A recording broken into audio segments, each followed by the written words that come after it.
निःशुल्क प्रवेश हेतु जो बालक व अभिभावक के निवास के संबंध में जो संबंधित तहसीलदार द्वारा जारी जो मूल निवास प्रमाण पत्र है ये मान्य होगा। इनके अलावा देखो, निवास के संबंध में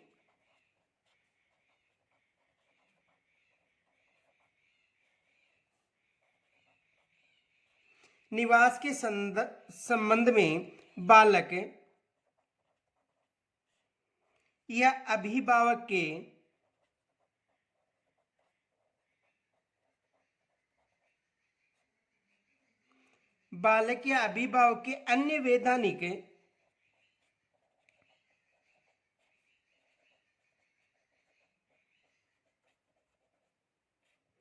अन्य वैधानिक दस्तावेजों के रूप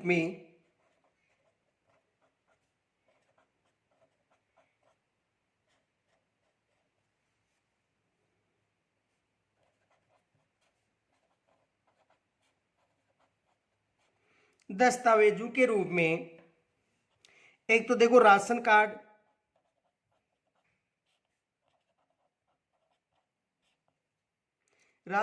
के अलावा आधार कार्ड,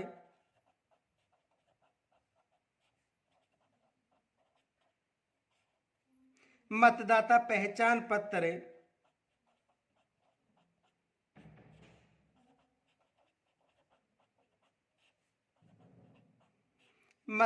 पहचान पत्र, ड्राइविंग लाइसेंस,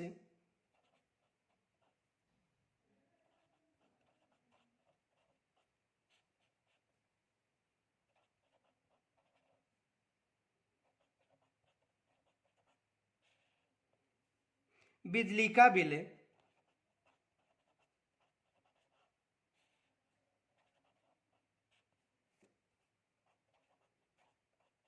देखो बिजली का जो बिल है 6 माह से पुराना नहीं हो।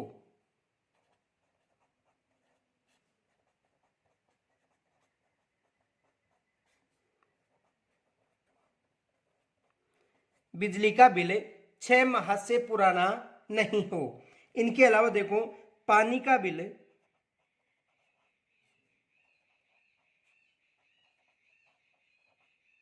और पानी का बिल भी 6 माह से पुराना नहीं हो।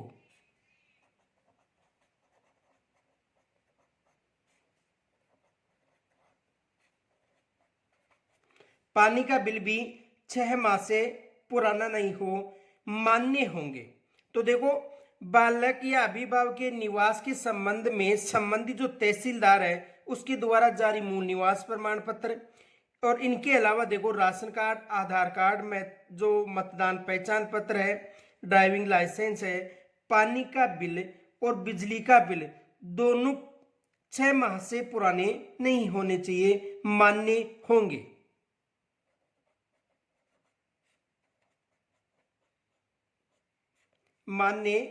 ये याद रखना। निवास के प्रमाण पत्र के रूप में इनमें से जो भी दस्तावेज दिया जाएगा उसमें विशेष याद रखना ग्राम या वार्ड का स्पष्ट उल्लेख होना आवश्यक है, ये विशेष याद रखना। तो देखो नोट,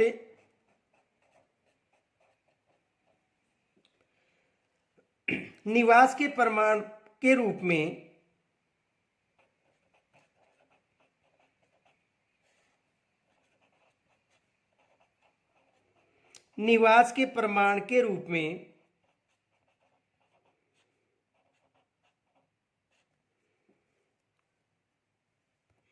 इनमें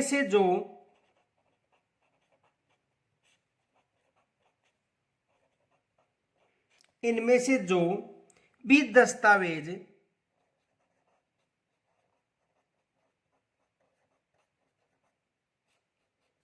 दिया जाएगा उसमें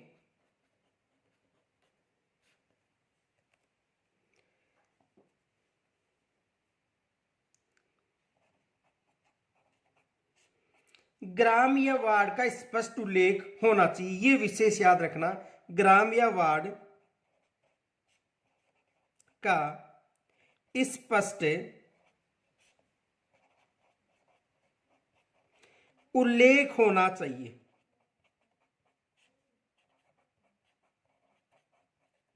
यानी जो भी दस्तावेज दिए जा रहे हैं उनमें जो गांव है और जो वार्ड है इसका स्पष्ट उल्लेख होना चाहिए, ये विशेष याद रखना। तो देखो कौन कौन से दस्तावेज हो गए, राशन कार्ड, आधार कार्ड, मतदान पहचान पत्र, ड्राइविंग लाइसेंस, बिजली का बिल और या पानी का बिल 6 माह से पुराना नहीं होना चाहिए यदि मूल निवास प्रमाण पत्र उसके पास नहीं है तो। और इनमें स्पष्ट रूप से वार्ड या ग्राम का उल्लेख होना आवश्यक है। ग्राम या वार्ड का स्पष्ट उल्लेख नहीं होने पर ये अथवा परिसीमन के कारण वार्ड परिवर्तन की स्थिति में संबंधित जो सरपंच है, वार्ड पंच है, पार्षद है, बीएलओ है तथा अन्य किसी राजपत्रीय अधिकारी से प्रमाणित अतिरिक्त दस्तावेज देना अनिवार्य होगा, ये विशेष याद रखना। तो देखो ग्राम या वार्ड का स्पष्ट उल्लेख नहीं होने पर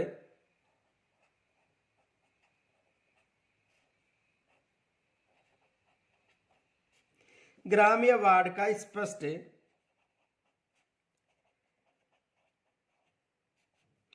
उल्लेख नहीं होने पर किनका, गांव या जो ग्राम है वार्ड का स्पष्ट उल्लेख नहीं होने पर अथवा परिसीमन के कारण यदि वार्ड परिवर्तन हो जाता है अथवा परिसीमन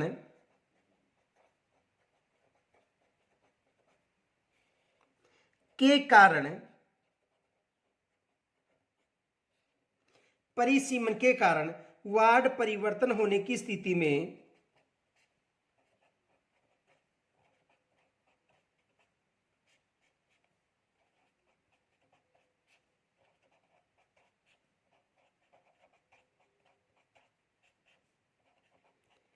वार्ड परिवर्तन होने की स्थिति में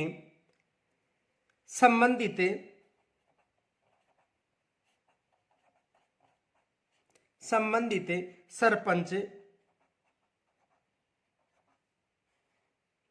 या वार्ड पंच या पार्षद या बीएलओ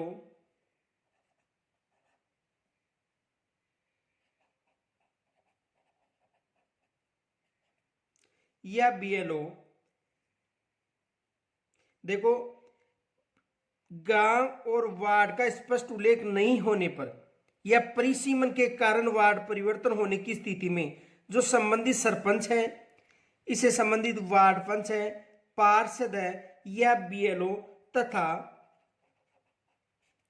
किसी राजपत्रित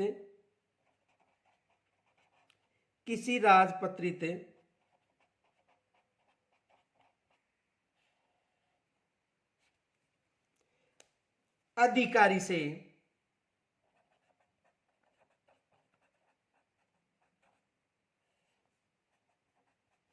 यानी कोई भी राजपत्रित अधिकारी से प्रमाणित अतिरिक्त दस्तावेज देना अनिवार्य होगा। प्रमाणित अतिरिक्त दस्तावेज देना होगा।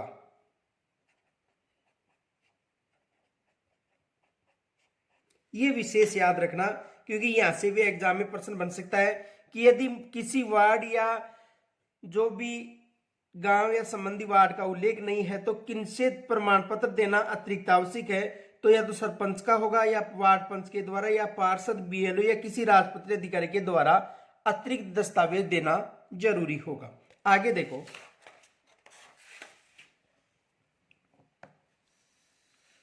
निःशुल्क प्रवेश हेतु निःशुल्क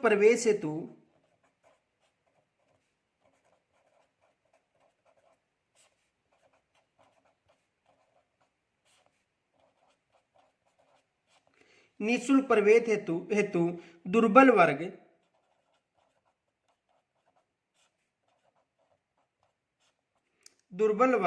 एवं असुविधाग्रस्त समूह है,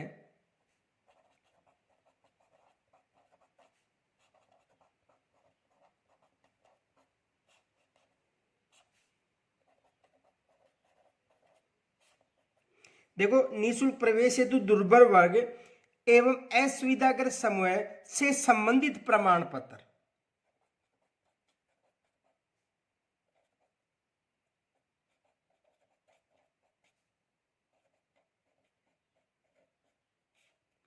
संबंधित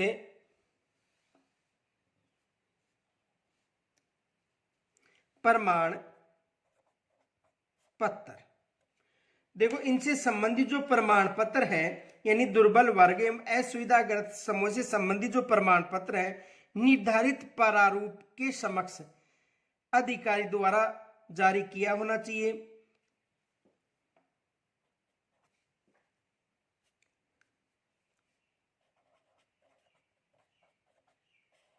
दुर्बल वर्ग एवं असुविधाग्रस्त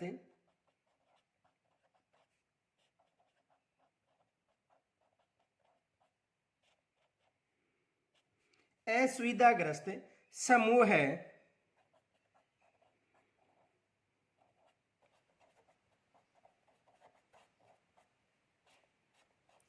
से संबंधित प्रमाण पत्र निर्धारित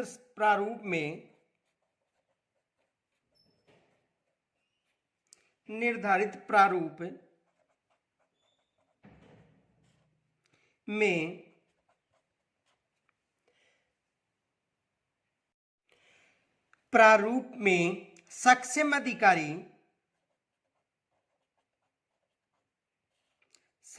अधिकारी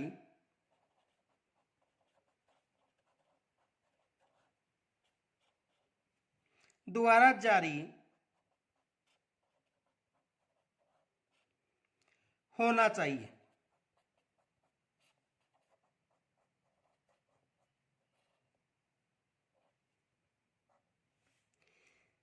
देखो दुर्बल वर्ग और असुविधाग्रस्त समूह से संबंधित प्रमाण पत्र निर्धारित प्रारूप में जो सक्षम अधिकारी है उसके द्वारा जारी होना चाहिए। यदि एचआईवी या कैंसर से पीड़ित है, ये विशेष याद रखना। देखो नोट, एचआईवी या कैंसर से पीड़ित है,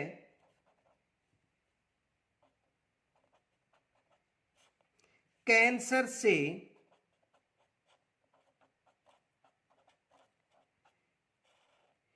पीड़ित बालक या अभिभावक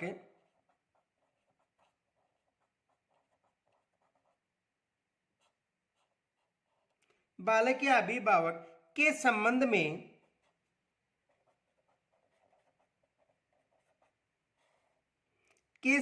में किसी रजिस्टर्ड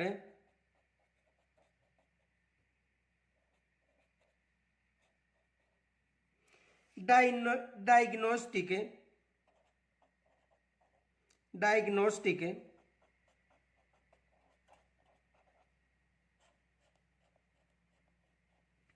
केंद्र द्वारा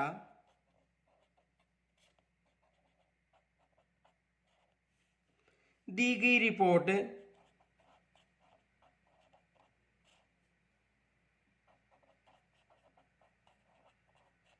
मान्य होगी।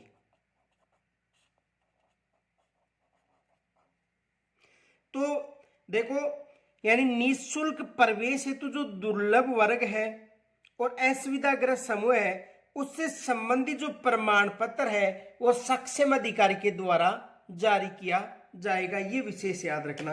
आगे देखो, निःशुल्क प्रवेश हेतु आय के सबूत के लिए दस्तावेज। निःशुल्क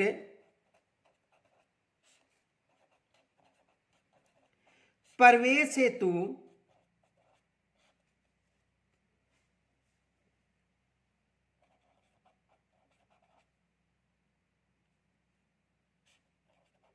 आयु के सबूत के लिए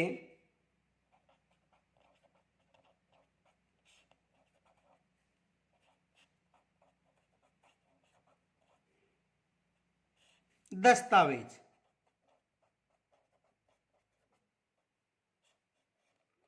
देखो निःशुल्क प्रवेश है तो आयु के लिए कौन कौन से दस्तावेजों की आवश्यकता होती है।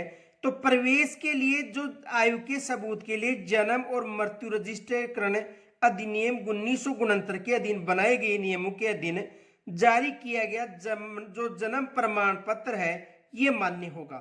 ये विशेष याद रखना। तो प्रवेश के लिए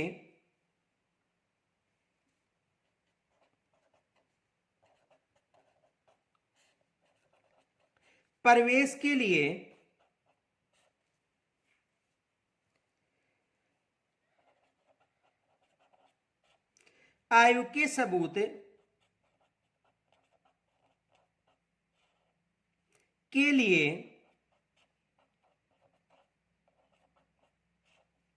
जन्म और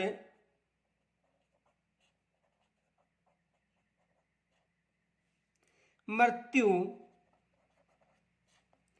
रजिस्ट्रीकरण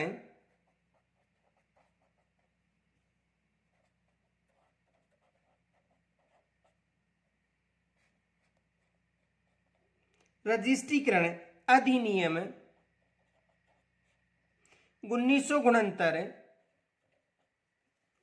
के अधीन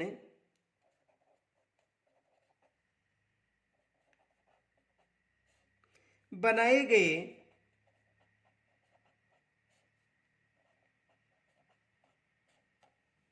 नियमों के अधीन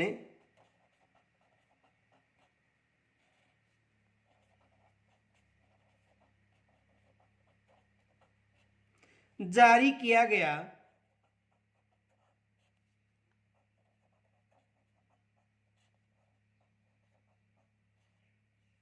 जन्म प्रमाण पत्र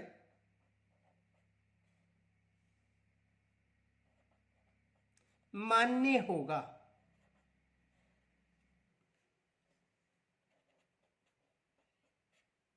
यानी प्रवेश के लिए आयु के लिए जो सबूत है उसके लिए देखो जन्म प्रमाण पत्र मान्य होगा। यदि ये प्रमाण पत्र उपलब्ध न होने की स्थिति में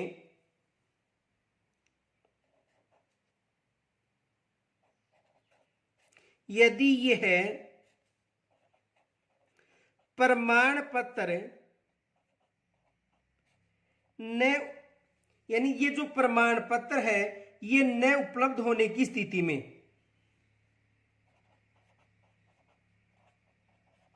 उपलब्ध होने की स्थिति में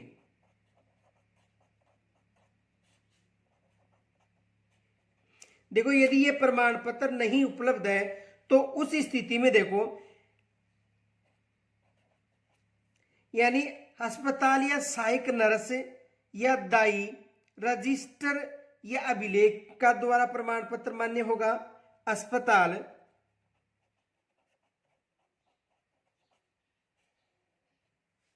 या सहायक नर्स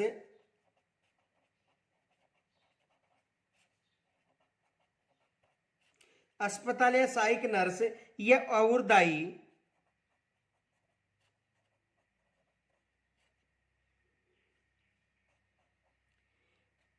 ANM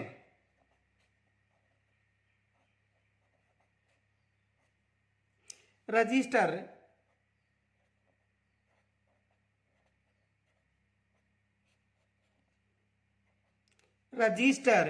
या अभिलेख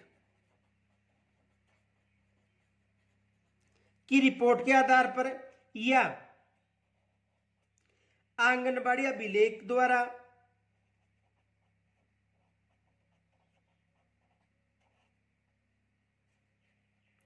आंगनबाड़ी अभिलेख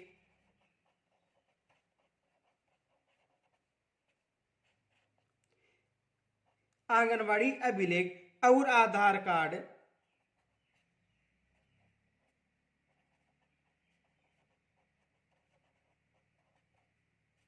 द्वारा।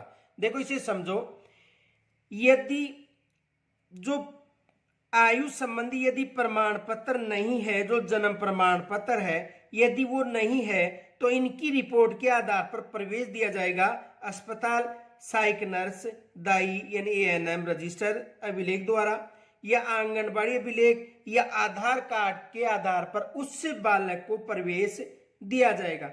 लेकिन ये एक विशेष याद रखना, प्रवेश देने के बाद ये जो जन्म प्रमाण पत्र है यानी जो उपयुक्त जो दस्तावेज है, ये जो स्कूल है, निजी शिक्षण संस्थान है, यहां पर देना जरूरी होगा, ये विशेष याद रखना। तो देखो आगे देखो,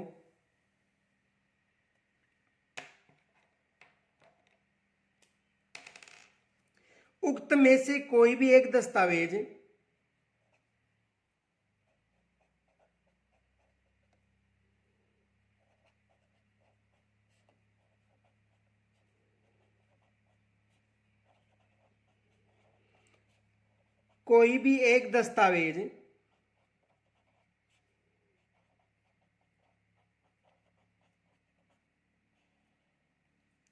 निःशुल्क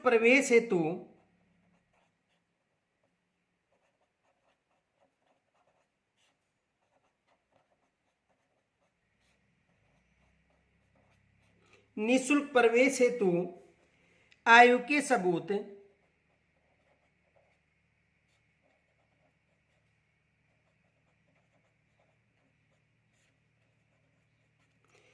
के लिए मान्य होगा।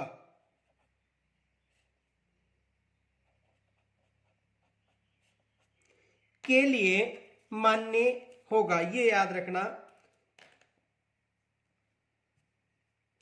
तथा दस्तावेज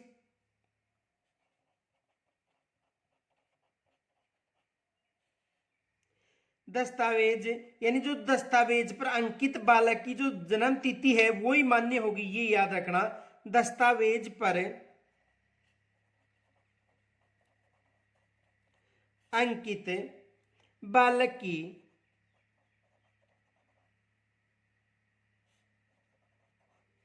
जन्म तिथि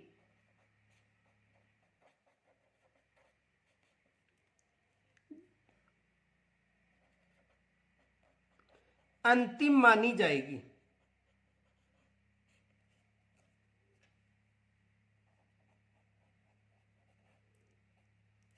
यानी जो दस्तावेज पर जो जन्म तिथि अंकित है, ये जन्म तिथि ही अंतिम रूप से मान्य मानी जाएगी।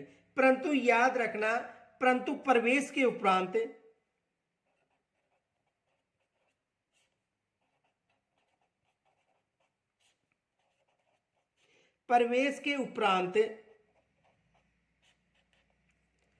भौतिक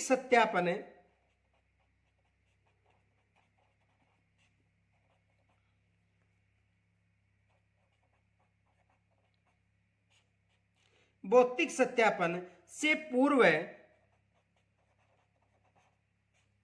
बालक का जन्म प्रमाण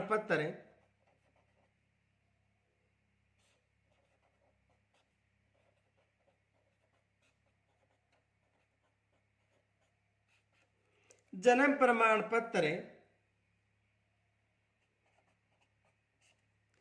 बनवा करें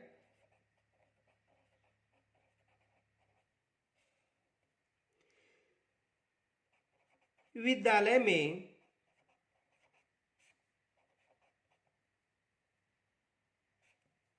उपलब्ध कराया जाना आवश्यक होगा। विद्यालय में उपलब्ध कराया जाना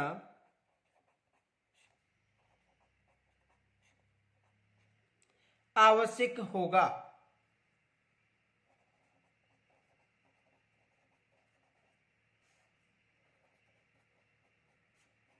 यानी ये प्रमाण पत्र है, ये विद्यालय में उपस्थित कराया जाना आवश्यक होगा, ये विशेष याद रखना। तो जो प्रवेश के लिए जो आयु संबंधी जो दस्तावेज के लिए जो जन्म प्रमाण पत्र है, ये नहीं होने पर अस्पताल या सहायक जो नर्स है या दाई है उसकी रिपोर्ट आंगनबाड़ी अभिलेख या आधार कार्ड के आधार पर उस बालक को प्रवेश दिया जाएगा। अब देखो अभिभावक द्वारा किए जाने वाले कार्य।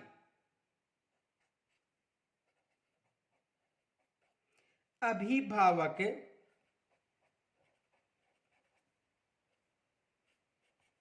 द्वारा किए जाने वाले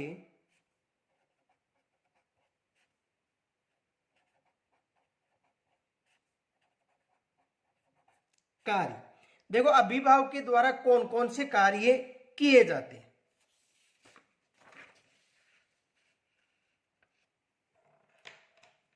देखो अभिभावक के द्वारा जो भी कैचमेंट एरिया है उसमें जो गैर सरकारी विद्यालय है वहां पर निःशुल्क जो सीट्स हैं वहां पर प्रवेश हेतु तो ऑनलाइन आवेदन करते समय यह विशेष ध्यान रखना होगा कि यदि लड़कों की स्कूल है तो वहां पर लड़कों का आवेदन किया जाएगा, यदि लड़कियों की स्कूल है तो वहां पर केवल लड़कियों का आवेदन किया जाएगा, न कि लड़कों का। और यदि लड़कों और लड़कियों की स्कूल है तो वहां पर दोनों का आवेदन किया जाएगा, ये विशेष याद रखना। तो देखो कोई भी अभिभावक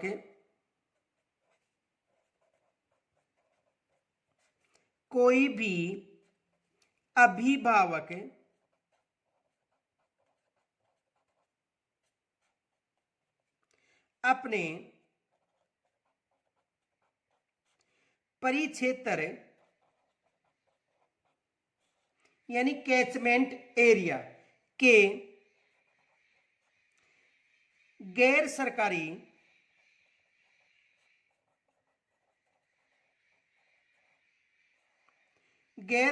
विद्यालयों में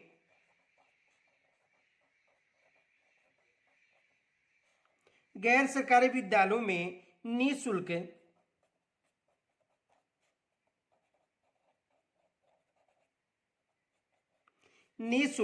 सीट्स पर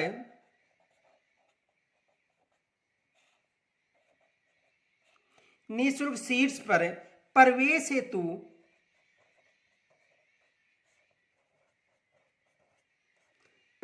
हेतु ऑनलाइन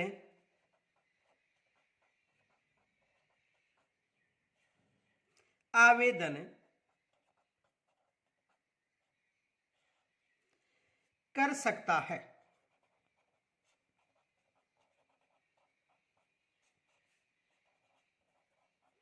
यानी प्रवेश हेतु किसी भी यानी जो परिक्षेत्र है अपने परिक्षेत्र में ऑनलाइन आवेदन कर सकता है।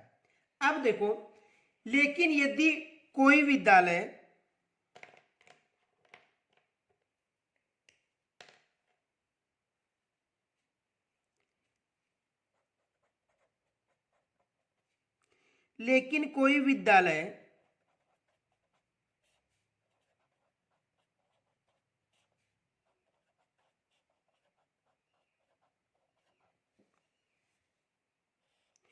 केवल लड़कों की है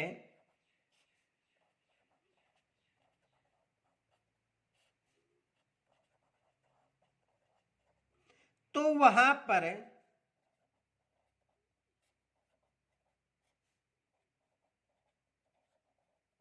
लड़कों का या लड़कों के लिए आवेदन किया जाएगा।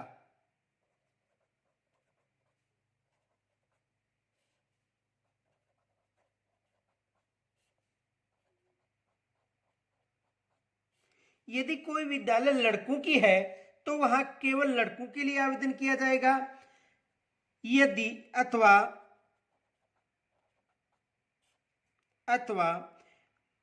इस क्षेत्र में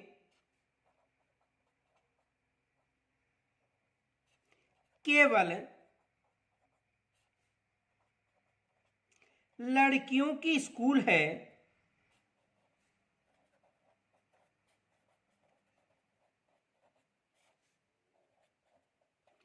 तो वहां पर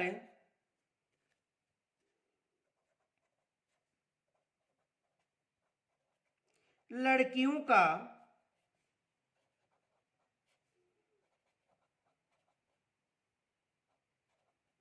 आवेदन किया जाएगा।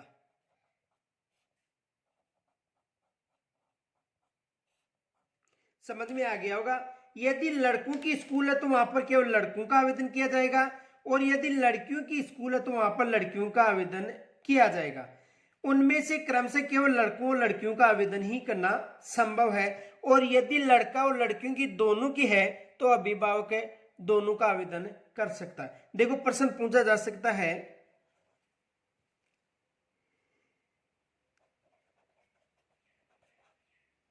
किसी परिक्षेत्र में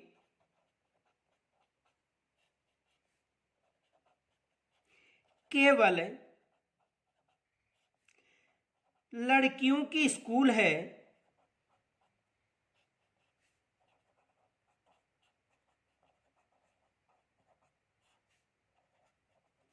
तो अभिभावक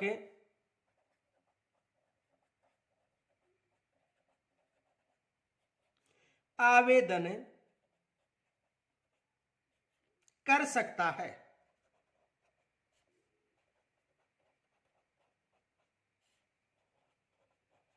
ये प्रश्न आ गया मानो, तो देखो अभिभावक आवेदन कर सकता है, वहां पर आपको मिल सकता है ऑप्शन में लड़कों का,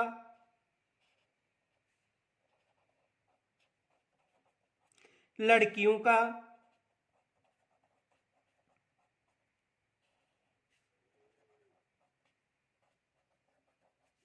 दोनों का।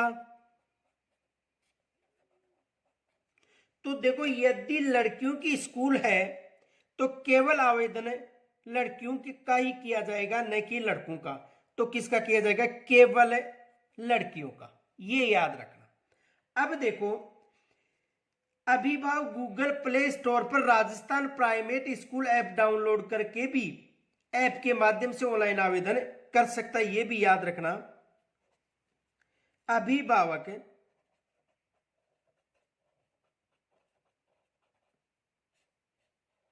अभिभावक गूगल प्ले स्टोर से अभिभावक अपने फोन पर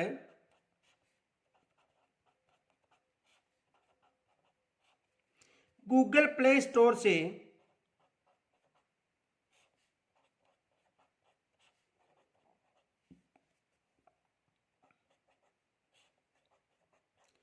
गूगल प्ले स्टोर से राजस्थान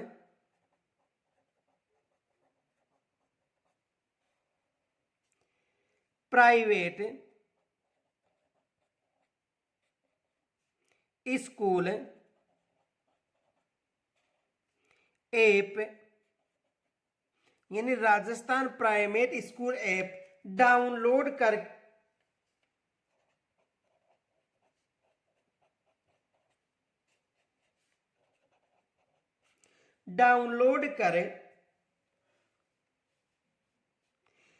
यानी देखो अभिभावक अपने फोन पर गूगल प्ले स्टोर में Rajasthan private school app download कर ऐप के माध्यम से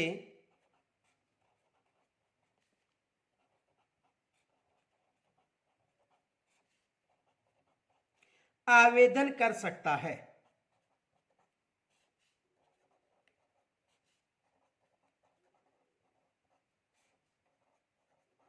देखो अभिभावक फोन पर गूगल प्ले स्टोर में जो ऐप डाउनलोड करके भी आवेदन कर सकता है, ये विशेष याद रखना। एक विशेष याद रखना, यदि कोई भी छात्र आरटी के तहत किसी विद्यालय में प्रवेश ले चुका है वो पुनः आवेदन नहीं करेगा, ये विशेष याद रखना। देखो नोट,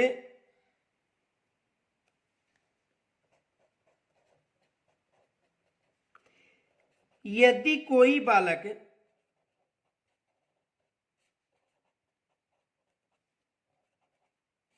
या बालिका, यदि कोई बालक या बालिका जो आरटी के तहत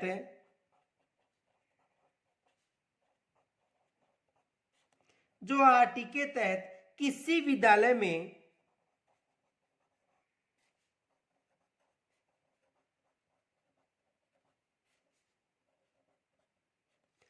प्रवेश ले चुका है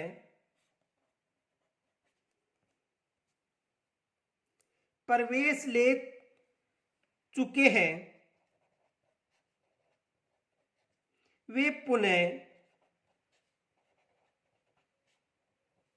आवेदन नहीं कर सकते हैं।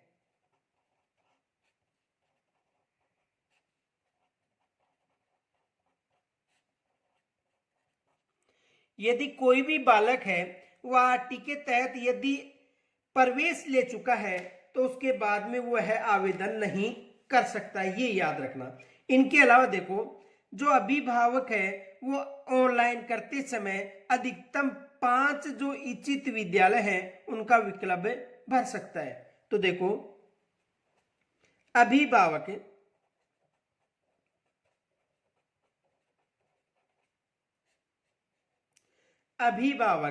एक बार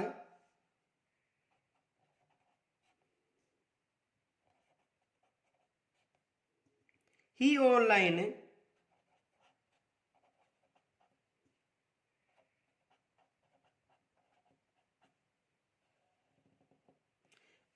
सूचनाएं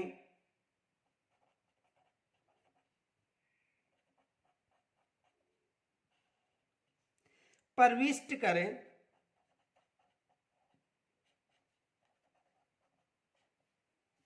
अपने परिक्षेत्र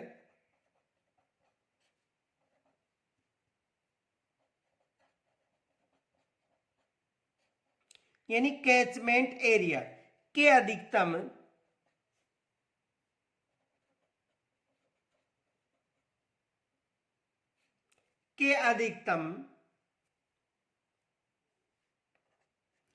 5 इच्छित विद्यालयों का विकल्प भर सकता है।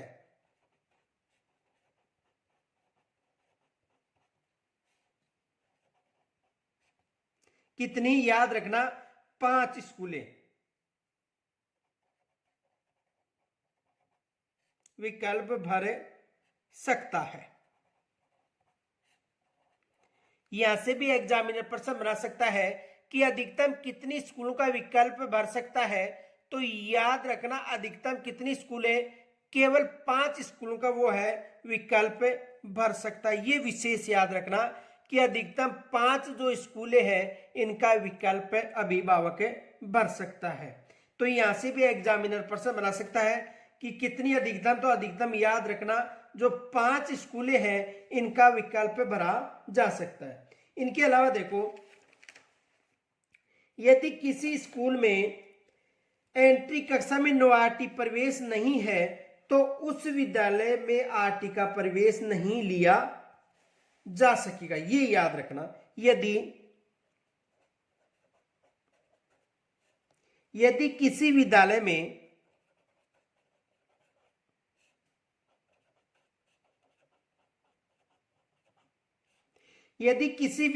में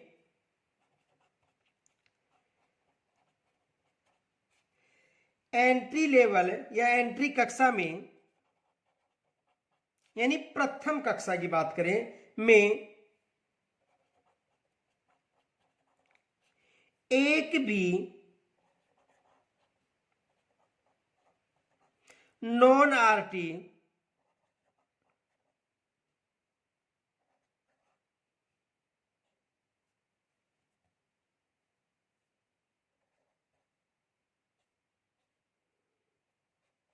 देखो, यदि किसी विद्यालय में कक्षा 1 की बात करें, एंट्री कक्षा में प्रवेश के समय यदि नॉन आरटी यानी जो शुल्क देने वाला प्रवेश नहीं होता है,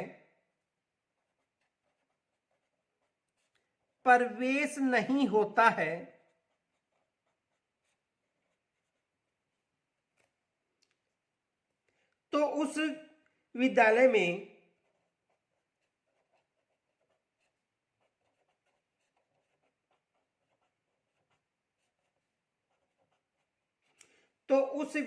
में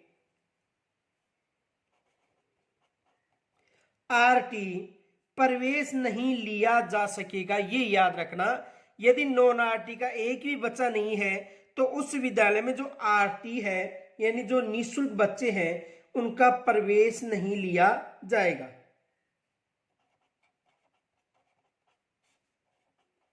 नहीं लिया जाएगा। ये विशेष याद रखना, यदि किसी स्कूल में नॉन आरटी का बच्चा नहीं है तो वहां पर आरटी का प्रवेश नहीं दिया जाएगा। तो ऐसे विद्यालय से की सूची संबंधित डीओ या एचक्यू के लॉगिन पर प्रदर्शित करनी होगी। ऐसे विद्यालयों की सूची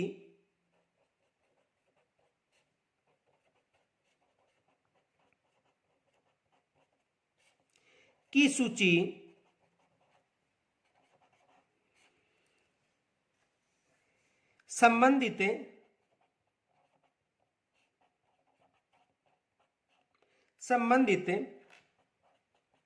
डीओ या एचक्यू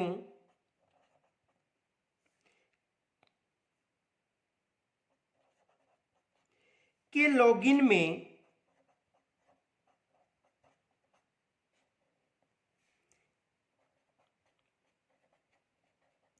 प्रदर्शित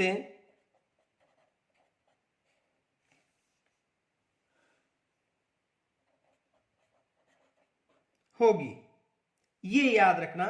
और इस कार्यालय द्वारा उस विद्यालय के संचालन की नियमानुसार जांच करवाई भी जाएगी। ये भी याद रखना, इस कार्यालय द्वारा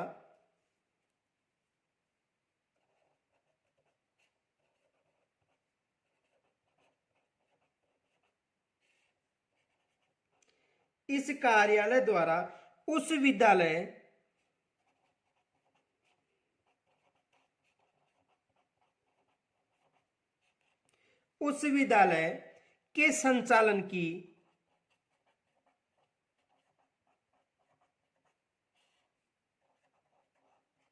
नियमानुसार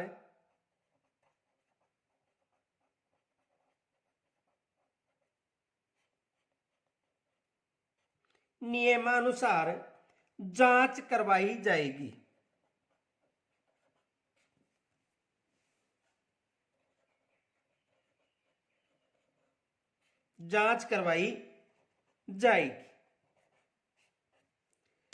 तो ये भी विशेष याद रखना। इनके अलावा देखो, जो दुर्लभ वर्ग है, तो दुर्लभ वर्ग के बालक के प्रवेश के लिए जो आवश्यक जो दस्तावेज है वो कौन कौन से हैं। देखो, दुर्लभ वर्ग, जो दुर्बल वर्ग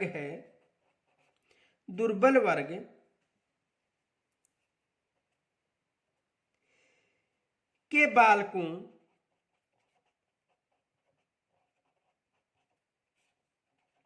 के प्रवेश हेतु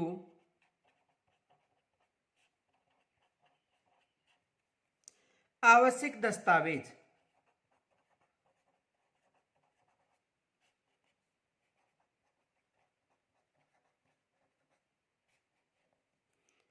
तो दुर्बल वर्ग है के बालकों के लिए आवश्यक कौन कौन से दस्तावेज जरूरी है।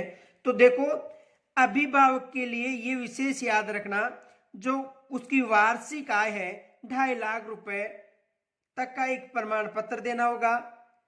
इनके अलावा बालक और अभिभावक का निवास संबंधी प्रमाण पत्र देना होगा और बालक की आयु संबंधी दस्तावेज देना होगा।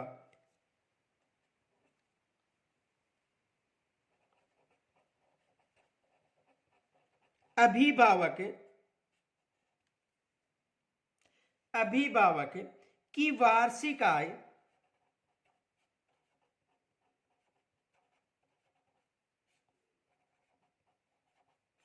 अभिभावक की वार्षिक आय 2.5 लाख रुपए तक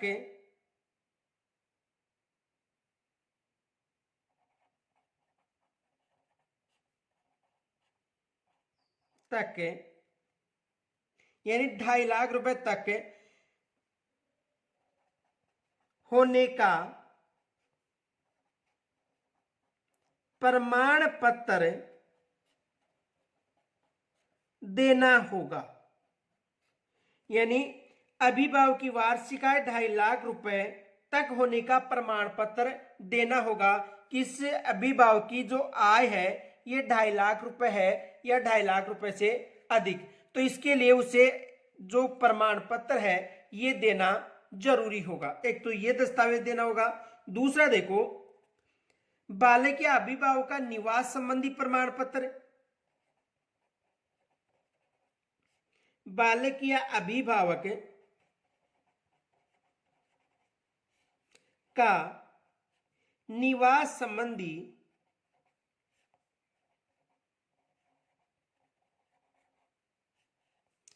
प्रमाण पत्र भी देना जरूरी है। यानी अभिभावक और बालक का निवास संबंधी जो प्रमाण पत्र है ये भी देना जरूरी है। और तीसरा है आयु संबंधी जो प्रमाण दस्तावेज है ये भी जरूरी है। बालक की आयु संबंधी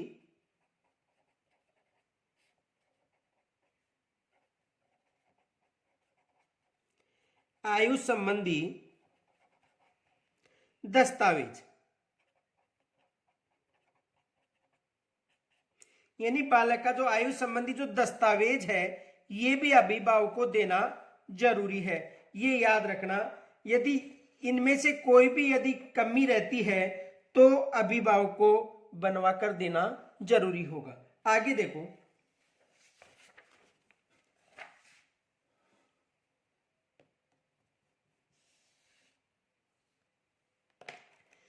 असुविधाग्रस्त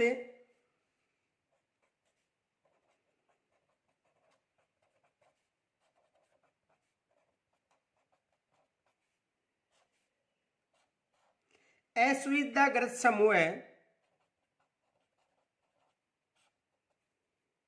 असुविधाग्रस्त समूह के बालकों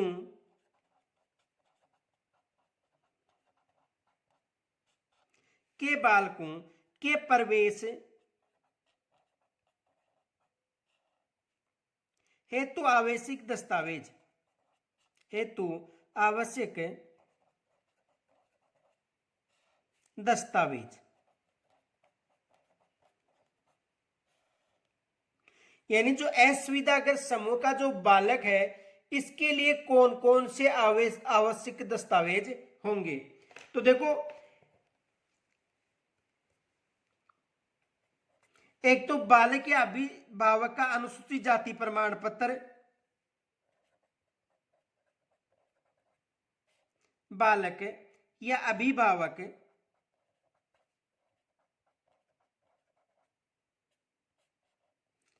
का अनुसूचित जाति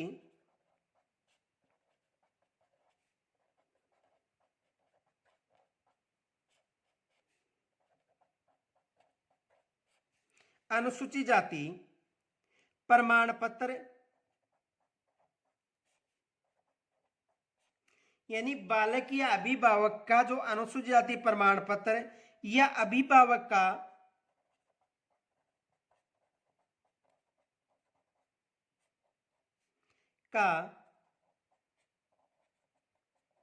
अनुसूचित जनजाति प्रमाण पत्र,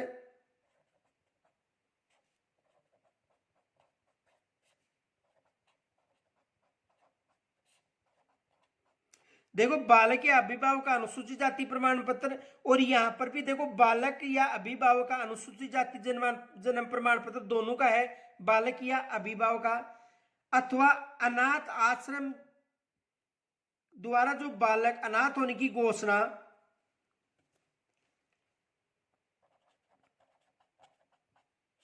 अथवा अनाथ आश्रम द्वारा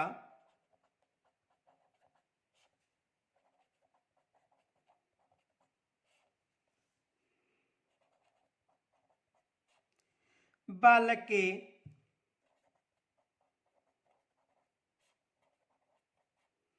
अनाथ होने की घोषणा,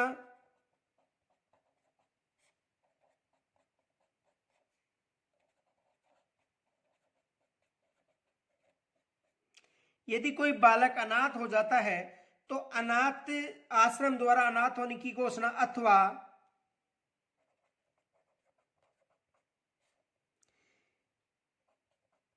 HIV या कैंसर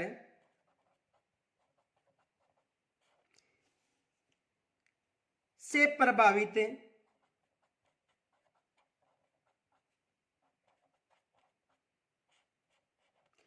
प्रभावित होने की रजिस्टर्ड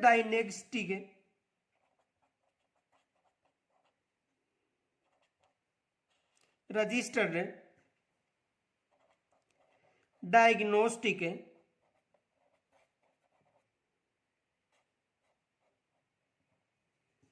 केंद्र की रिपोर्ट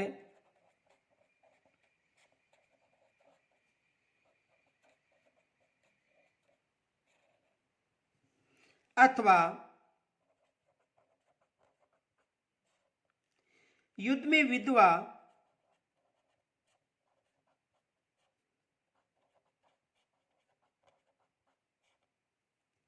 के संबंध में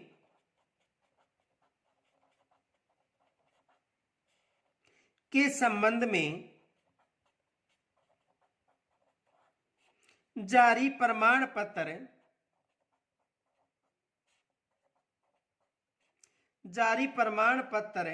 अथवा विशेष आवश्यकता वाले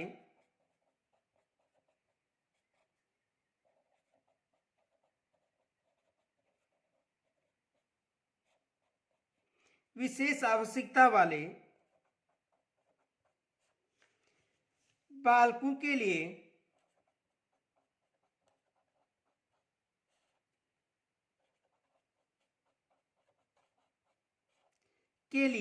सक्षम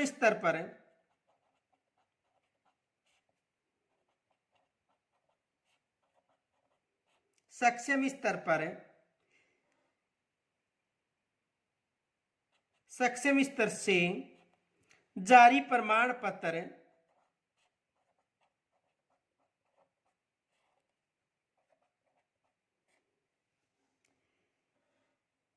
अथवा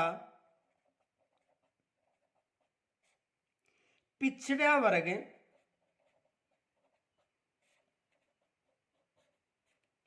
या विशेष पिछड़ा वर्ग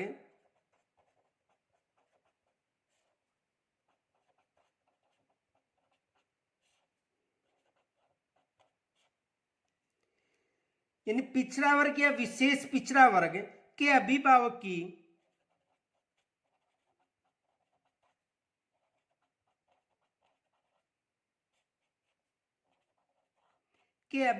की वार्षिक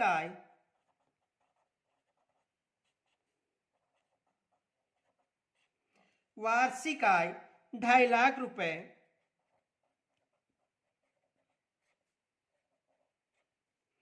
तक होने का प्रमाण पत्र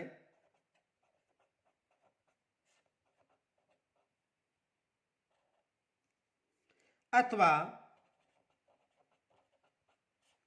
बीपीएल कार्ड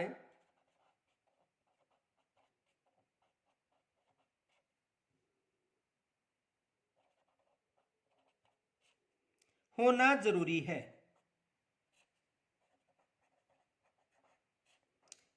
इनके अलावा देखो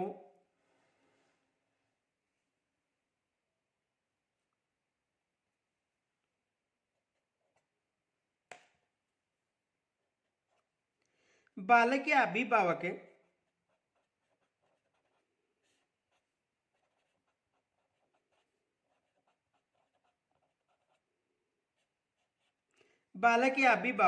का निवास संबंधी प्रमाण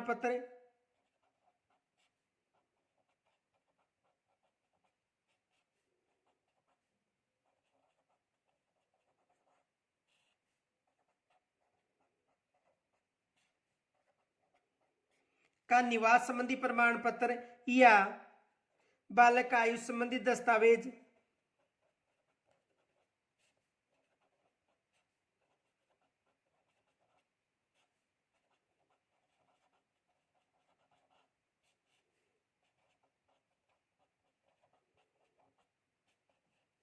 जरूरी है। तो इनके अलावा देखो कौन कौन से बालक या अभिभावक का निवास संबंधी, बालक आयु संबंधी और ये जो दस्तावेज है ये होना जरूरी है। इनके आधार पर ही उन्हें जो भी प्रवेश है वो दिया जाएगा। इनके अलावा देखो एक प्रश्न विशेष याद रखना,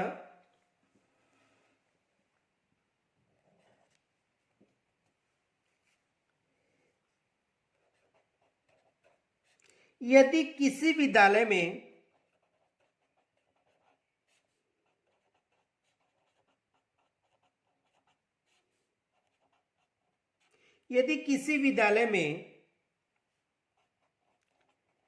एंट्री कक्षा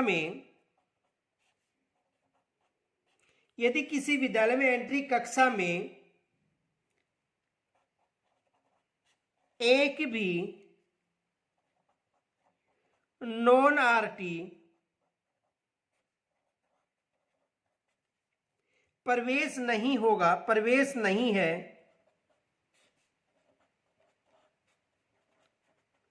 तो बताओ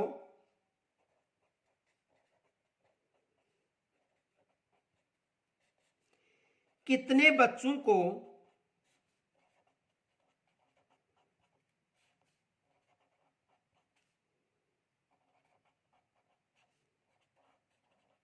आरटी में प्रवेश दिया जाएगा।